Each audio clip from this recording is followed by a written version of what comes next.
Welcome to the Standard H podcast, a casual conversation about the lives of entrepreneurs and those growing companies.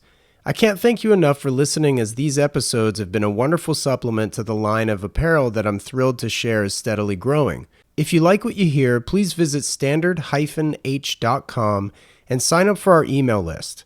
The website not only hosts every episode of this show, but also allows you to explore the entire product assortment and our latest travel recommendations. As an email subscriber, you will be the first to receive product release information as well as receive offers no one else is privy to. Just visit standard-h.com for more information. Seeing Standard H worn by a growing number of watch enthusiasts has been incredibly cool to witness, so chances are good if you're listening to this, you're probably an enthusiast already.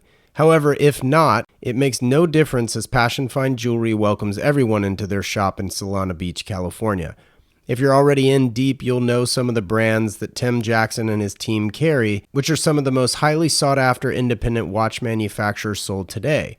Names like Roger Smith, Grunfeld, Kudoke, Habring, Sarpaneva, and many more. If you can't make it to California, visit passionfinejewelry.com for their entire offering online.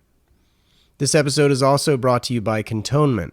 Cantonment's flagship product, the kerchief, is a perfect medium between a handkerchief and a bandana. Featuring iconic designs such as the Fender Stratocaster and the dashboard of a Volkswagen GTI, these utilitarian cloths are an item that should be a mainstay in your everyday carry. Tuck one in a back pocket or use one as a neckerchief. Visit them at cantonment.co, that's cantonment.co,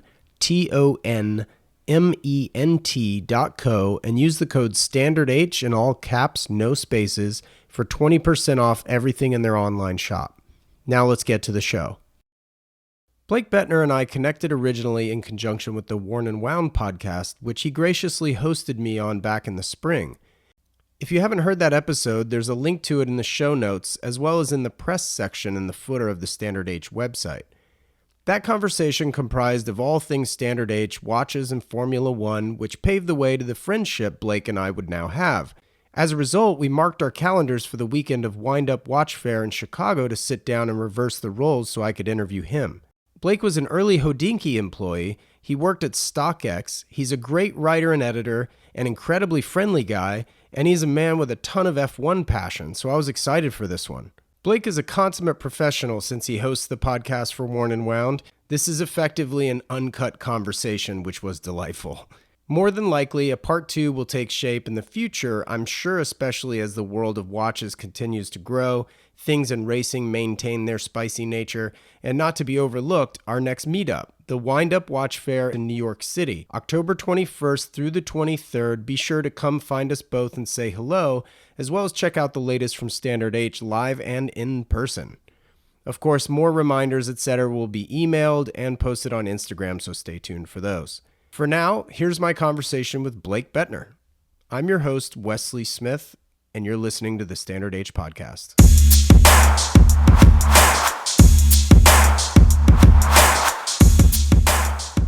Mr. Blake Buettner. Hello, hello. Worn and Wound podcast host, editorial extraordinaire at Worn and Wound. I've been called worse things. Yeah. How are you, man? I'm real good. Real good. Excited to be with you here in Chicago at the fair. It's been a good time. Sweet, man. Well, I appreciate you coming on the show. Thank you for hosting me back in March, April-ish, whatever. Yeah, that was a fun discussion. Yeah. Hopefully the tides have turned and the roles will reverse in several respects here. Where did you grow up? Because I don't know. Not too far from where we are right this moment, actually. So we're in Chicago. I am actually from Wisconsin, southern Wisconsin, Madison. So I was born and raised just outside of Madison. Did you go to UW? Yeah, I went to UW Whitewater, actually, okay. Which is kind of between Milwaukee and Madison. Okay. And I studied design, graphic design, multimedia design. Oh, no way. There. Cool. But I was really into ceramics, oddly enough. So I would throw pottery, plates, bowls. Big fan of the movie Ghost, I take it. Yeah, that was the inspiration. No, I don't know. It was something that you just kind of fall into. Yeah. I'd taken a first course there, and it's a steep learning curve to throwing pottery. But once you get into it, yeah, I was all the way in. But a little more difficult to make a living. Yeah. I thought out of that, so I transitioned into graphic design and stuff like that. So, When was the last time you threw some bowls? in college. Oh, no way. So you Yeah, haven't it's one of touched... those you're like, oh, I could do that as a hobby later on. Right. But, finding a place to do this. Yeah. Kilns and all this kind of stuff. Yeah. And so Materials. such is life. Yeah. Interesting, man. Well, that definitely took a left turn quickly. So what were you doing first out of college with a design degree? I was doing like website design. This was a long time ago, so I worked for an ad network out in San Francisco. Okay. When I graduated, I hopped in a car. I drove to San Francisco to the West Coast. I thought, I can make a living for myself out there. I'm pretty good. Sure. Like every young kid out of school thinks. You quickly kind of, life gets you down and all that kind of stuff. But, I stuck with it, did website design. And the ad network that I worked for in San Francisco worked with kind of high-end luxury brands, trying to get them in front of affluent consumers on the internet. Cool. So I would develop ad solutions for them. Sure. From like banners to back then like website skins or Right. custom like sponsored content and stuff like that. So a lot of those brands happen to be watch brands. Okay. And one of the sites that was on our radar was Hodinkee. Yeah. And so this was early days. That's how I got connected. Sure. So Interesting. Okay, so when you were a kid though, like were your parents creative? Like what got you into design? I don't know. I always liked drawing. Yeah. And again, it's kind of how do I make a living out of all that stuff? So you just kind of Right. filter into these things. So, Yeah. but no, my dad was a businessman, a big businessman. He's got a good business head, and I think I soaked up a lot of that kind of stuff because I enjoy that. I can hold my own in talking business, Right. operations and that kind of stuff. So he was with Land's End for many years. Sure. Doing that. So he ran their international business actually. So I lived in Japan with him for about a year. No kidding. He moved the family over there. And so What part of Japan? Tokyo or was it? yeah, actually just outside of Yokohama. Okay, sure. Shin Yokohama. So That's right near the coast, isn't it? not too far. Yeah. Yeah. Cool. Man, that's amazing. So what were the car situations when you were a kid? What did Dad drive then? So it's interesting because this was a fun time. This was mid-90s Japanese sports cars. This legendary period. R33, R34 coming around, Mark IV Supra, of course. But I always liked the MR2 back then. And Nice. seeing these roll around was like, oh, that's so cool. They're like mini Ferraris. Yeah, like mini Ferraris. A little bit of like F355 in there, kind of in the mid-engine, and of course the turbocharged 3S GTE, I think, is the engine in there. It's just a cool car to this day. Really cool car. Yeah. And in the Z cars, I always liked a lot as well. The Nissan Zs.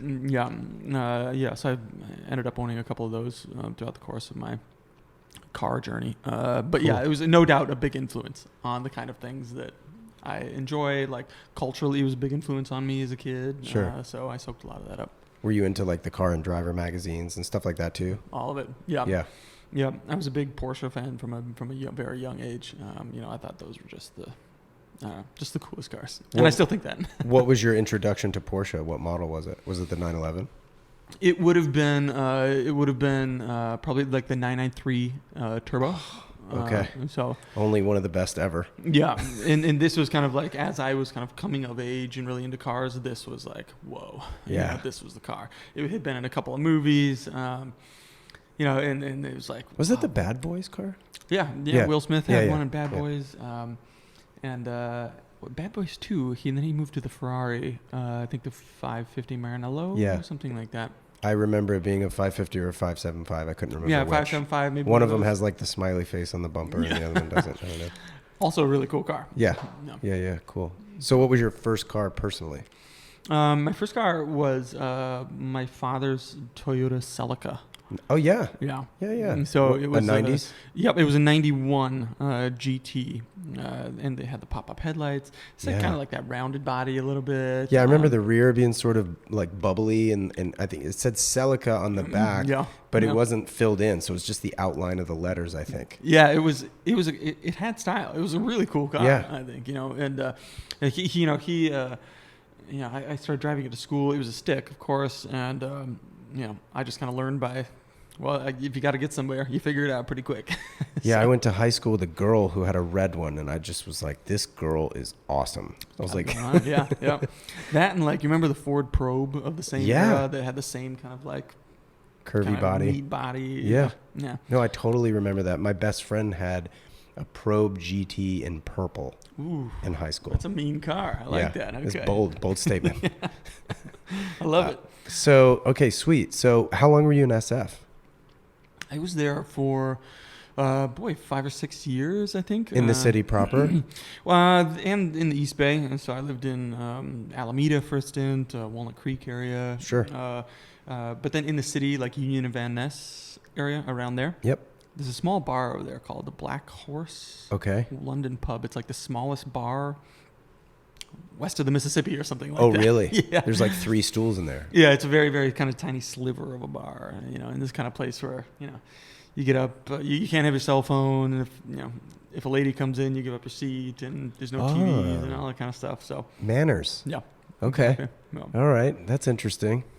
So did you move to New York from San Francisco, or were there any blips on the radar in between? No, so I met my wife actually in San Francisco. We were married there. Cool. At Cliff Hotel in downtown. Sweet. And then she's from St. Louis. Okay. So we moved to St. Louis and had a child. So we had family kind of around that area, so it made things a little easier having yeah. family as it is Totally. when you have a kid. So, so we did St. Louis for maybe 5 years that we were Okay. there. We were raising him, and then we moved to Detroit, where I worked with StockX Oh, for that's about right. 3 years. That's right. I'd forgotten you were at StockX. Yeah, and then from there to New York. So what were you doing for StockX? So I was the director of their luxury vertical. So I started there when they wanted to kind of build out the watches and handbags and that kind of stuff.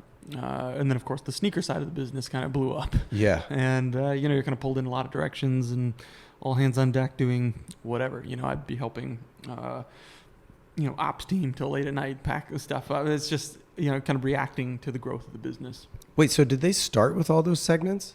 Just sneakers. Okay, I thought so. Okay. I And thought then- watches came later. Yeah, they came slightly later, watches and handbags, and that was a little tricky. But with a guy named Reg Brack, he is former Christie's guy. We kind of built the watch catalog there and launched that business, and Yeah. grew it as well as we could in the midst of the kind of storm of the sneaker business going Right, gangbusters. right. So, yeah. Interesting. So what years were you there, like at StockX? 17, 18, 19. Okay. Yeah. So, but you were with Hodinkee before that then? Yeah.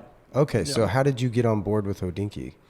So that was in San Francisco. Hodinkee had kind of been on my radar, but there's a guy named Jeff Kuo who ran a watch brand called Zetum, Xetum. Very interesting watch, lugless design. Very nice guy too. He knew Ben, and he introduced the two of us. I always liked watches. Sure. And I was enthusiastic about it. So, I started writing for Hodinkee way back then. And this was, there was just a small team of, Sure. blog was still kind of a 4-letter word to watch brands and stuff like that. So, and then we helped them develop the shop and all that kind of stuff. And Cool. write wherever I could, review watches, take a bunch of trips over to Switzerland to cover the industry and new watches and stuff like that. Just kind of thrown into the deep end. So, Amazing. yeah. What was the first article you wrote for them? It was about a Panerai. I don't remember exactly which one.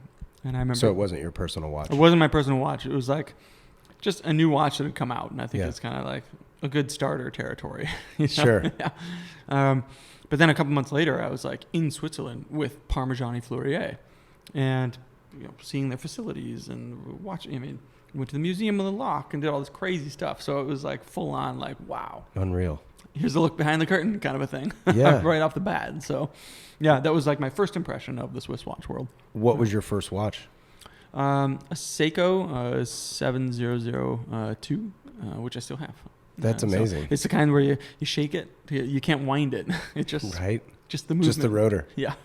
Well, it's mechanical. You still have it. Yeah. It's Seiko. What more can you say about that brand? Exactly. And stood the test time. Still a really cool watch. Still love wearing it. It's one of those watches, enthusiasts, they know. Sure. I see it. Like, yeah. It's kind of like, cool. it's like the precursor to the SKX 009. Yeah. So. Which is a watch I had. That was my first Seiko, actually. The 009. Loved that watch. A lot of people, it's a great first watch. Yeah. Yeah. I mean, it's good looking. It's robust. You could surf in it. You could bang it around. You can surf in it. Yeah. Yeah. You can even surf in it. Yeah. In this dive watch. Yeah. You could wear it in the shower. You could wear it in the shower, wash dishes with it, and stuff like that. No, you California people, you just drop that into you surfing it. Sure. Well, yeah, totally. So how did you? So you left StockX for Worn and Wound? No, I was there for 3 years. My wife and I, we didn't want to be in Detroit for the long term. Nothing against Detroit. Met really lovely people there. We had a really beautiful house there. But it just wasn't like the long-term play for us. Sure. So, the company kind of reorganized a little bit and kind of changed into, now it's kind of more, they really need people like me there. It kind of moved beyond just like the enthusiast people using the site. It was kind of like everybody and their mom using their site, the site. So, right. So yeah, that was the end of that. We sold our house and came back to Wisconsin for a couple of months to kind of resituate all of our belongings and size down for the move to New York. So, right. So what was the first gig in New York City when you landed there? I mean, it was. I moved there for Worn and Wound. Okay. I had known these guys for a long time. Of course, it's a small world in the watch media space. So they had their prior editor went to Grand Seiko. Okay. Ilya, also a great guy. And Grand Seiko obviously doing amazing stuff. Sure. So it's just kind of like a right timing type thing. Yeah. It's kind of like, I know you guys, I can do that. I can help growth and kind of evolve that business into something, build on. They had a great concept, like, the platform. So I didn't want to change that. I want to keep the same, like, this is how we look at the watch world. This is how we talk about it.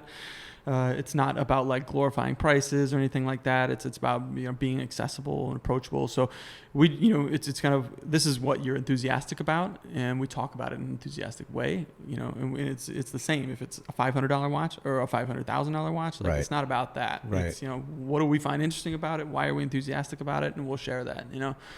So you guys have sort of morphed though, because like the early days of Worn and Wound, to my understanding at least, were kind of the $500 to maybe the $5,000 watch. Yeah. And you guys have sort of morphed into a little price agnostic, let's say. Yeah, exactly. It really is based in that like enthusiasm. Right, exactly. So, and I kind of happen to come from a slightly higher end world, and in the independent space, which I happen to be really enthusiastic about. Sure. This is something that I'm have knowledge of and like to talk about and want to be able to share that enthusiasm. So, so we're not afraid to go into those spaces when necessary. Yeah. But it's not like an advertising play or a partners or whatever. It's just we have to find something interesting about it. Yeah. But an expensive watch being expensive, that's not what makes a watch interesting, right? And so totally. That's just we're not going to glorify it just because of that. Right. Yeah. No. Or the celebrity wore it or whatever. Like, I don't care about any of that. Yeah, exactly. So. Yeah. Same subscription over here. So what is a normal day like for Blake Buettner then? Because I mean, you obviously do the podcast, right? So like that hour, if you will, is going to be very different than the rest of your day, I'm sure. Yeah.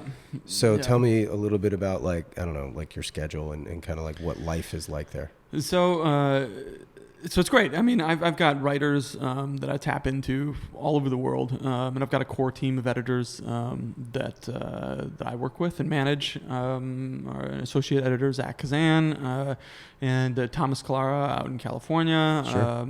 Ed Jelly in New York, a few guys over in the UK. So it's a good mix of like diverse voices that I'll try to tap into, and but it's really kind of day to day managing the calendar of what is upcoming, where are things in the production queue. Is this behind or is this, whatever, kind of managing that to make sure of management. that we get the kind of day to day there. And if, Zach Kazan does a great job in keeping that sorted. So I'll kind of work with Kat Shoulders, who recently came on, who's doing amazing stuff to develop kind of bigger content ideas for longer term type stuff, cool. or editorials that we want to start planning, and watches that we're kind of bringing in that need to get into like the production cycle. For photography or for videos.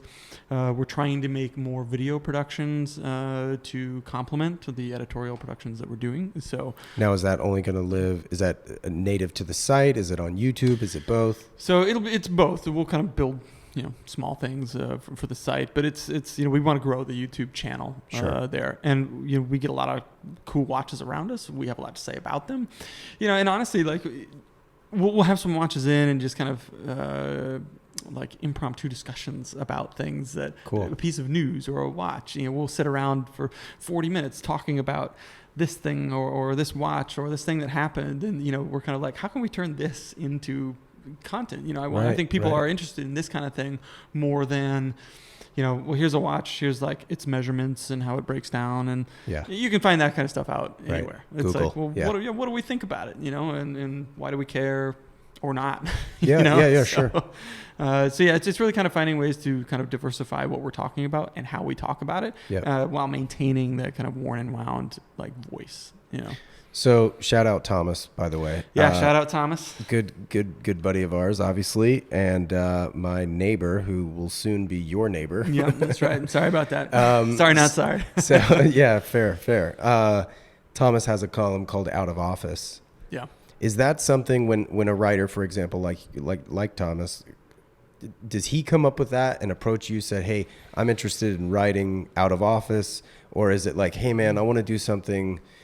Like, how does that concept come about, and why or how do you say yes or no to accepting that kind of content? So I have weekly meetings with my writers where we, I challenge them to come up with new concepts that we can run with. And, so sometimes they'll bring ideas to the table that are great, but they maybe need a little bit of fleshing out. Yeah.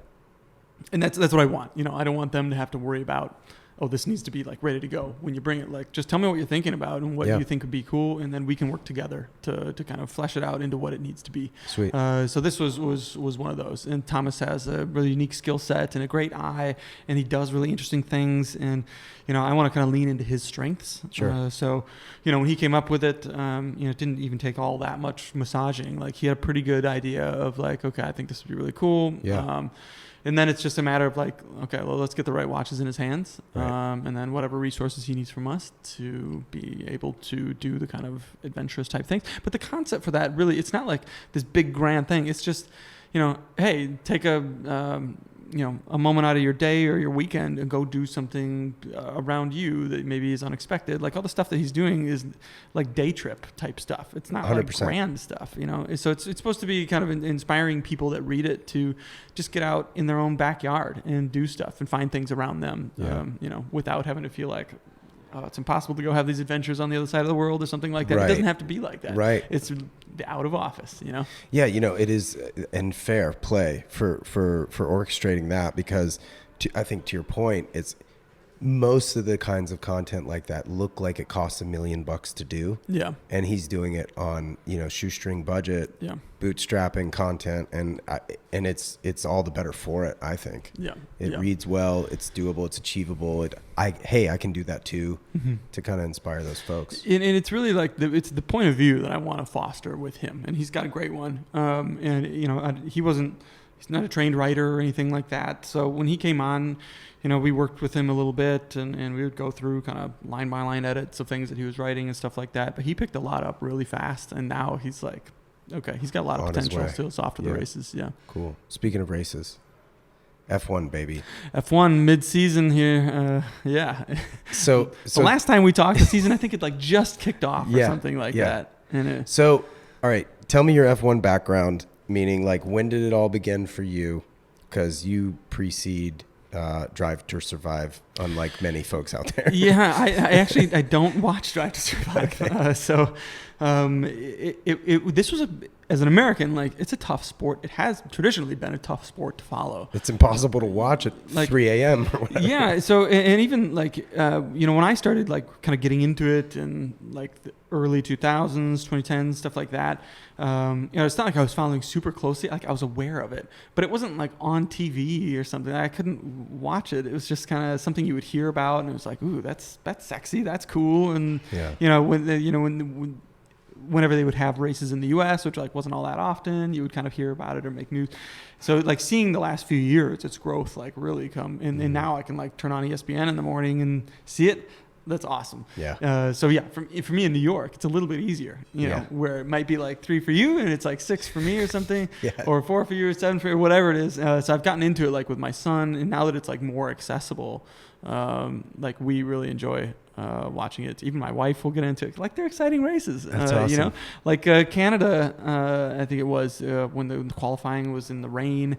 So the starting grid was kind of like totally out of whack. And like, those are the most fun. You know, I love seeing that kind of stuff. And even the last race in Austria, I think had some high drama moments. So I like seeing more competitive cars. The midfield, I think, is really fun to watch. Sure. And it's been fun watching some of the teams kind of ebb and flow. Yeah. Like with the car, like, what's it going to do this week? Is the Ferrari going to make it to the end of the race? I feel bad.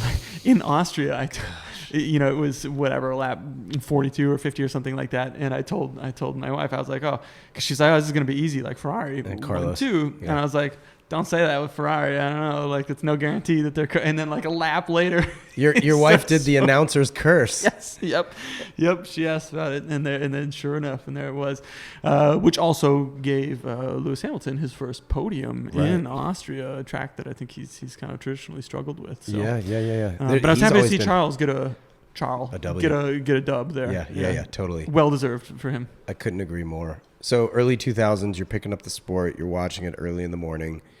Are you team focused? Are you driver focused? What was the pull? I mean, it was driver. Like, Michael Schumacher was such a dominant name, you know, and Ferrari, and then kind of going into the phases of like Vettel and Alonso and like young Hamilton coming in, just like, domination. Yeah, and then like Braun and Jenson Button. Yeah, it was just like 08, forget 09. about it. You know, yeah. So, but again, it was hard to like I didn't have the ability to like, okay, week by week, like what's going on. It's just kind of like bits and pieces that you would, I don't know, take in. Even the internet was a different place back then. Right. But, it's funny, Drive to Survive. Like, my wife's into that show to like peripherally because I watch it. Yeah. But like the races she can care about. But it is always funny because she'll come downstairs and hear me on my laptop and it's playing on YouTube, the highlights from qualifying or something, and then she's the person who's like, Kimi Räikkönen, like she's always like impersonating and then just keeping on about her day. She'll just like walk by, say a driver name, and walk out of the room. It's just so funny. Look, there's some great accents, and to observe, there's some great names, and there's some great personalities, of course. Kimi Räikkönen, chief among them. I certainly miss his character that he brought to it, but good on him for getting out and doing his own thing. Yeah, 100%. So who are we following today? Are you Ferrari guy? Sounds like. I like those guys, but my son is a big Lewis Hamilton fan. Okay. And Mercedes. I like George Russell. He's class. And with them, like kind of in that 3 spot now, it's kind of interesting to follow. Like, what are they going to do to their car? Like, are they going to get on pace for the next race? And I really like seeing podiums with 3 different teams. Yes, I do too. So and I like. I mean, Max, I think, is one of the most talented guys out there, obviously, and well-deserved driver champion last year. It's when he's just like running away with the race, it's kind of like, okay, and then you can start paying attention to like the midfield stuff, which is interesting and fun, and which is kind of what we've seen for the last 8 years with Lewis and exactly, and Nico, so it's fun to see them in a different position, having to like work through it. Totally. And with Lewis, I mean, no offense to your son. but it's great to see. Yeah. Well, as far as he's concerned, his whole exposure started last season, and he was heartbroken at the last race when that happened. He was in tears. He's how old's your son? He's 10. Okay, so he gets it. He gets it. Yeah. He made his own Lewis Hamilton costume for Halloween and all this kind of stuff. So that's great. So Abu Dhabi last season, the final race when that happened, he was just beside. He was like a lot of people, I think. And nothing against Max. I think he's a well-deserved driver champion. But I think Lewis had that race in the bag. So for him, He's not seen Lewis himself win a championship, and I think Lewis has one more drivers' championship in him yet. I don't know. So I think I've said this on the podcast before, maybe even multiple times because I can never remember what I say. But I really feel like a lot of the discontent coming from Lewis, I mean, aside from other implications, but race-related and car-related, I think he knew that he wasn't going to be competitive this year. Yeah, I think they knew coming out of the practice sessions before the season that this car has a long way to go, but there's potential in it. Yeah, and I think that he was more like look, we can get the car good, and we can settle for being a solid third place team. But I don't think he wanted to go that route because I think George has been consistent with the car, where you've seen Lewis or the engineers and the team kind of take more risks with Lewis's car. Because for him, I think, right or not, he's kind of well, I don't care if I'm third or 14th. I don't I want to get the car right to where I'm competing for wins. Sure. I'm not just going to settle for a pretty good car. Let's tweak it. It might work, it might not. And we've seen that happen. Totally. Sometimes, some weeks the car is just not there. And some weeks, in recent weeks, it seems like it's close to pace. So I think the second half of the season, the points wise, it might be out of the cards. Right. But I think if they can get the car where it needs to be, it should lead to a really entertaining next season. So if Ferrari can kind of work on their reliability issues, even same with Red Bull to an extent, and consistency issues for Red Bull, and then Mercedes can get their car up to spec, then I think we get the season that we all want. Do you think if Lewis wins at 8, does he walk away? I think he should. I would want I think that's why I think he was so beat up, because I think had he won last year, I think he was planning on walking away. He was just and he knew that he wasn't going to get one this year. Is my hypothesis. But look, he's still driving at an incredible level. Yeah, but George is. And George is Mr. Consistency. Mr. Consistency. Yeah. He's just solid as a rock out there. I think I was a little. I don't know, Bottas was great. I was just thinking of Valtteri. I like him a lot. Same. I still do, and I think he's doing a great job over at Alfa Romeo, and he's probably a great mentor for Zhou Guanyu. Thankfully, oh my God. Good Lord, yes. Oh my God. That crash was insane. That was horrifying, and I was thinking Grosjean, the worst crash definitely since Grosjean. Oh yeah. There was one of those moments where because I saw it live, and then of course they didn't play the replays, and I took my son out of the room, because I was this could be really bad, and then seeing what actually happened to the car, I was oh my God. So anyways, thank God goodness, for the halo. Yes, the halo. I think once again showing that okay, this thing needs to be there. It serves a purpose, as much of an eyesore as it may be. It's functional. Yeah, for sure. Lewis still has his head after Monza last year, right? and Max going over. Zhou Guanyu, same situation this year. I've never seen a car do that. No. It just got tossed in the gravel. Yeah, well, it actually ended up being stuck between the tire wall and the fence, separating the crowd. Then there was that too. Good on George for stopping and getting out and running over, and just horrifying. So, but I think it's a testament to how just how well engineered those cars are. Right. That he got out and was kind of, seemingly none the worse for wear. Yeah. No, it's incredible. Back to business a little bit. How do you guys pick your guests? Is there any rhyme or reason? Because I have very little myself. No, I don't have like a strategy for like these are the kind of people. Like it's really people that just like enter my orbit that I find interesting. That's how I do it. Yeah. And like, oh, you're doing something cool, either like you as a person or the product you're developing or the brand you're working for. Let's talk about it, kind of a thing. Right. And that's why they're kind of like all over the map. You know, Lydia Winters, the photographer and working in the gaming world who's into watches, to Roman Marietta, the product developer guy at Zenith, and like everybody in between. Right. But it also, it's not like it has to be some big name. Like if you're just into watches and I find Wesley it interesting, Smith, like or me, like I don't care. Like if you have a point of view and you've been, it's not like you have to have been around for a long time. But if you're like doing something interesting, then I want to represent those voices of the community and of collectors. I think in general. And we had Thomas Hall on, who's just a guy that we really love on Instagram, and he's a great, has a really great keen like eye for details and the kind of stuff that he collects. Like, I want to pick his brain for a little bit, like guys like that.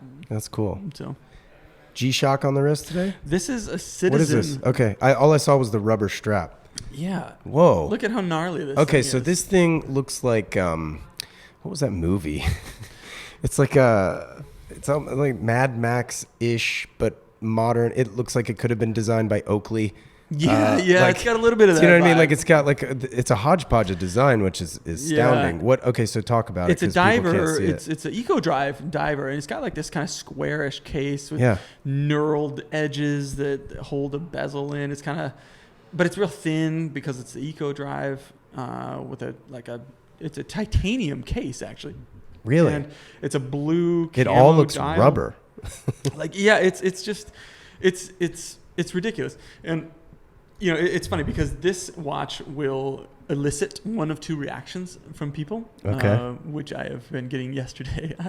Like Mike Pearson down there. Yeah. I walked up to him and I Zodiac. and he like visibly recoiled. Yeah, at the sight of it. He was like, "What?" Because he was blown away, or because he was like, "No, I think don't get that thing near me." Disgusted by the look of it or something. But then you show like other people, like I showed Jason Heaton. He's like, "Whoa, that's awesome!" Yeah. And like, where did you? I want to get one of those. There is no in between here. Like, right, it's divisive. A very distinctive looking watch. Maybe not winning any beauty contests, but I think it's really cool. So what's the history behind it? Do you know? Or is it just like it's a riff on a bomb-proof? design that they had, I think, in the 90s. Okay. And then, so I just picked it up, actually, at the fair. Neil's great over there. So, fantastic. Yeah, shout out to Brick Row on Instagram. Yeah. Super cool. But yeah, it's cool. So what color is the dial there? Or is it like multicolor? It's blue camouflage. The lighting in this room is awful. It's camouflage. Oh, so it's like, okay, so like naval camo. So blue on blue on navy. Yeah, exactly. Yeah. Super cool. It's weird, but I've been wearing different watches all week here. It's fun. What's the retail on that? 500, something Sick. like that. So, super cool. Yeah. This is so much fun watches happening in that price range now. Like, we're totally spoiled. Well, and and I want to ask you about this because obviously we're at Wind Up Watch Fair here in Chicago. Worn and Wound puts it on. Yeah. What does this show mean to you guys as a business? Well, as a business, I mean, James and Blake, they can speak to, the number side of it and all that kind of stuff, which is great and all that. Like, for me, like, it is getting in front of the community and being a part of whatever's going on here. Like, in the Midwest, we haven't done this here. This is the first time doing it here in Chicago, which has been fantastic. So there's a lot of, huge enthusiast communities here in the Midwest. So they're all showing up and people are coming from, far and wide to be here and just hang out all day or come every day of the weekend and chat and show different watches. You'd start talking to someone and then they'll like open their bag and pull out like a roll of their watches because they're just excited to like talk about them and show them to people. I think it's easy to take for granted. Like, for me, I'm around other watch people like almost all the time. And I'm like talking watches all the time and all this. But I think for a lot of normal people, it's a pretty lonely hobby. We're like... They're like, my wife is sick of hearing about this. I'm so glad I'm seeing your it. spouse is like, It's a watch. I don't care. And all your friends are like, you dork, you're into watch, whatever. So they have nobody to like talk about this with. So, you know, Right. they're around other people that are into it. And it's not weird to like wear 2 watches on your wrist and like geek out over weird things like a date placement or a crown or whatever, or bezel, you know, and I'm here for it, you know, and sometimes it's fun where I can just kind of like stand there and listen to people and just kind of soak it up. And I love encountering people that have their own like unique tastes and perspective on things that like doesn't match mine. Yeah. And then I get shown like an entirely different perspective, and I love seeing that. And then I get enthusiastic about it. Yeah. And even if it's not my taste or whatever, like that's not the point. Like it's me like experiencing somebody else's enthusiasm that's very different from mine. Mm-hmm. But you know, that's how I like learn from it and grow, and we're all like here to share that together, you know? Yeah. So it's a lot of fun. I love that community part of it, and that's what it is for me and my team. Yeah, I couldn't agree more. And you know, obviously you're much closer to the watch community than I am, even because, you know, I used to get my kicks, you know, conversationally on watches just working retail. So it was like the customer wore in, you know, I don't know, XYZ Seiko or Nautilus or what have you. The cool thing about my kind of elevated and or luxury background in retail is that I literally got to see it all. You know, you got to see the high end and you got to see the low end, and those conversations were wonderful. And then, you know, in LA, it was, you know, a little bit more high end, I would say. And then when I moved to San Diego, it was more of a hodgepodge. And so that was really cool. Yeah. And now that I'm here and closer to the community, I mean, you're just constantly reminded of just like how welcoming it is. And that's what I really love about Worn and Wound is that you guys are that sort of open embrace to, it doesn't matter what you're into, price doesn't matter. Yeah. It's about what you find to be cool. Yes, right? exactly. We're not wearing watches for status. I mean, yesterday I wore this and had an Urwerk on my other wrist, and like I'm equally enthusiastic about both of them. Right. You know, and it's not like a peacocking thing. It's just and some of the watches you walk around here, like there's some very, very nice heavy hitter hardware walking around here. For sure. But it's not. It's just the same. Like it's, again, like, you know, it's all kind of equal level, like enthusiasm. And it's not like, ooh, that person has money to like buy that watch. It's like, oh, that person is enthusiastic about like XYZ type things. And like, here's a great example of that. And here's why, like, you know, so it's less of a show off type thing. Yeah. It's funny because in San Diego, like I now work out of the house, you know, I have my own brand full time, so I'm not really meeting customers face to face quite literally like I used to. Yeah. But it is kind of funny because it is sort of lonely for me in that way. But I have found more and more friends starting to reach out to ask me about buying, you know, hey, I want to buy my first watch, or I'm looking for a diver, or, you know, how can you help me? And it's one of those weird things. Like it gets under your skin just a little bit. Yeah. And then they kind of like, okay, well, I could see this. It's and infectious. then it's a deep, deep hole. It's a disease, you know? Yeah. It starts as a rash. It's a problem. And then you got like, you know, watch boxes with tons of watches, and you're like, oh man. Yeah. You know, well, or you're building watch boxes yourself. Yeah. Exactly. Yeah, that's hilarious, man. So what are you driving these days? I have no car. Because in New York happily life. carless. Yeah, we sold my cars. So in Detroit, I had a Toyota Tacoma, perfect. TRD, 6-speed manual, of course. Did you sell it for more than you bought it for? Yeah. Because resale. Actually, I sold it to a dealer for, you know, I was just kind of looking to have a painless kind of, okay, I'm moving, I just want to get out of this. The exit strategy. They made it very painless. It was like, sure, we'll take it. What do you want it? Here's you know, of course. So it was shocking. I missed that thing though. That was a cool thing, and it was fun to drive too. Surprisingly, with it handles really well. And it's like, yeah, it's a cool truck. I mean, it's still kind of like a small truck as far as trucks go. Right. But I'm not really a truck guy. But when we had a house, we had a yard, so we do yard work and all this kind of stuff. Yeah. The street was kind of like, it wasn't paved, so. Yeah, it was like the perfect thing to have for Detroit. So I had it for a couple of years. I had a C300 Mercedes before that. Okay. The last generation that they made with a stick. Sure. I've never owned an automatic, a car with an automatic transmission. Respect. I don't know. There's something about like, I want to enjoy my drive. Like I don't care how fast I get to 60 or anything like that. That's not on my mind at all. Like, it's just engaging. I'm just I'm looking to be engaged with what I'm doing. Yeah, and totally. so I had the C300 before that. And then I had a Cadillac ATS Oh, before whoa. that. The 2-liter turbo, it was the only one that came with a stick in that one. That was built on the Alpha platform. I think that was a really well handling. Well, you were in Detroit? I was Caddy in days? St. Louis Okay. for this. Yep. Right. 370Z, 350Z. Damn, you've had a lot of cars. The Subaru, the Saab 925. Is that what it was? Is that what the golf ball, like softball size? It was like a WRX, but with like Saab skin. It was like a WRX wagon, but with like Saab skin. I have to look that up. That sounds sick. Oh, it was so cool. My wife hated it. So that one didn't last like too long. And then I had an actual WRX hatchback, which was a lot of fun. Amazing. Yeah. Yeah. Are you interested in getting a car anytime soon? Well, that's the thing. Like, it's just not pragmatic. Yeah, I'm not in New York. Like right now, like I really value being able to walk to my office, which is 10 minutes away, and not having to worry about like what side of the street I need to be parked on in a day or finding park. No. Like, yeah. And my wife works up in Midtown, so she just trains in, and it's easy for us to get, we live in Brooklyn, a part that's very close to Manhattan, so it's 15 minutes we can be down in downtown. So I like that part of life there in New York. You don't realize how much stress it adds to your daily life, the commute and sitting in traffic, and it's like, oh my god. Oh yeah, just in driving, general. Driving. Like, I thought you meant living in New York, because like carrying groceries on a train just sounds like a nightmare to me. Well, look, like we have our neighborhood places that we go, and it's kind of more prescriptive. Like, well, what do we want for dinner? Like the next few nights, we'll go get like a few things and put them in the fridge. And, yeah.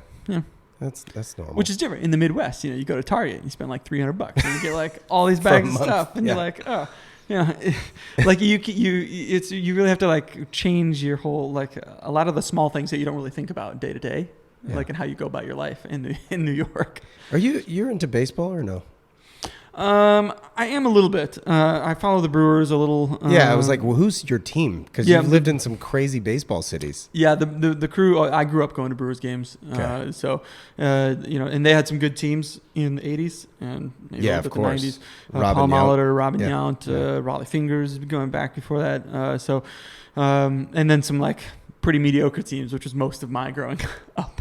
Pat Listash and Gary Sheffield. Yeah, Gary Sheffield. So they were fun games to go to though. But me and my family, we would go there really early and like tailgate, like grill out, like the whole thing. That's like college football. Yeah, go Badgers. But yeah, anyway, so we'd go to the ballpark early and then go to where the players would come in and try and get them to like sign baseballs and stuff like that. Yeah, so I grew up in Raleigh, so not technically, I mean, it is the closest stadium, Camden Yards from Raleigh. It's like 4.5, 5 hours. So we would go there. I think it was like 2.5 to 3 hours early before the game. And the way that Camden Yards would open is like their main gate was in center field, but the visiting dugout was on third baseline. Yeah. So I literally, as an 11-year-old, would run around Camden Yards like 270 degrees effectively, out of breath, run down the 100 level section, and got like, I mean, I was a Yankee fan, right? So, or still am. And so like Don Mattingly, Wade Boggs, when he came over from the Sox, and Chuck Knobloch. So I had all those things, signed, got Cal Ripken's autograph early on and stuff like that. So early days, man, getting those autographs and like looking at those guys like they're superhuman. Yeah, it's fun. I take my son now. We just went to a Brewer game in Milwaukee. They're playing the Cubs. Cool. They won in the 10th walk-off. Nice. Which was great. And he was so excited about it. And so now I got to take him to. So I took him to games in Detroit and in St. Louis. He was born in St. Louis, so it's like, look, you have an easier life being a Cards fan probably than a Brewers fan. He's wherever he's spending time, he's into that. So that's awesome. Yeah. And all the ballparks now are just so plush. They're great. Yeah. I will say, all my Wisconsin homies cover your ears right now, but the Busch Field is very, very nice. It's one of the better stadiums that I've been to. Yeah. Dude, you got to come to Petco. That's San Diego. Yeah, the Petco. That's right. I don't like all these new names. Yeah, I mean, they're stupid. All the sponsorships and stuff. Yeah. Just call it Padres Field or Stadium or whatever. But like, It's I think it was just voted number 1 in the nation for Really? baseball stadiums. Okay. Like the Okay. food, and obviously San Diego beer.